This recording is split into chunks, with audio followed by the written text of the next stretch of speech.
திமுகவில் இணைந்த பன்னீர்செல்வத்திற்கு போடி தொகுதி ஒதுக்கப்படலாம் என தகவலானது வெளியாகி இருக்கிறது. மேலும் விவரங்களோடு இணைகிறார் பாரி கார்த்திக்.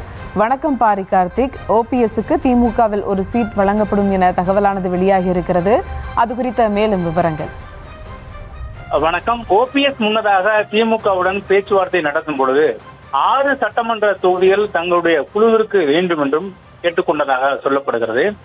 அதன் பிறகு 6 தொகுதிகள் ஒத்து வராததால் 3 தொகுதிகளாக எங்கள் குழுவுக்கு, அதாவது ஐயப்பனுக்கும் தன் மகனுக்கும் என தனக்கும் மொத்தம் 3 தொகுதிகளை அவர் கேட்டதாக சொல்லப்படுகிறது.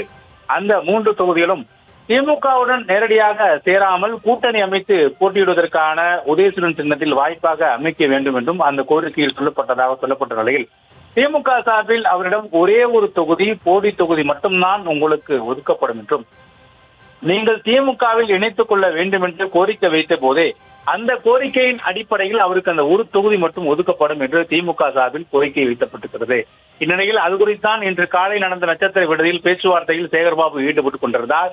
அப்போது பிறகு பார்த்துக் கொள்ளலாம் என்று சமாதானப்படுத்தி அவர்கள் அழைத்து சென்றிருக்கிறார். ஆனால் தற்போது வரை திமுகவிற்கு திமுகவை பொறுத்த வரைக்கும் போடி ஒரு தொகுதிதான் பன்னீர்செல்வனுக்கு ஒதுக்கப்பட்டிருக்கிறது. திமுகவில் அவர் இணைந்திருக்கிறார். தற்போது இணைந்திருந்தாலும் கூட அவருக்கு ஒரு தொகுதி மற்றும் போடி மட்டும்தான் உறுதி செய்யப்பட்டிருக்கிறது. ஏனைய தொகுதிகளான இருக்கக்கூடிய அவர் மதுரையில் ஒரு தொகுதி மகனுக்கு கேட்டிருக்கிறார்.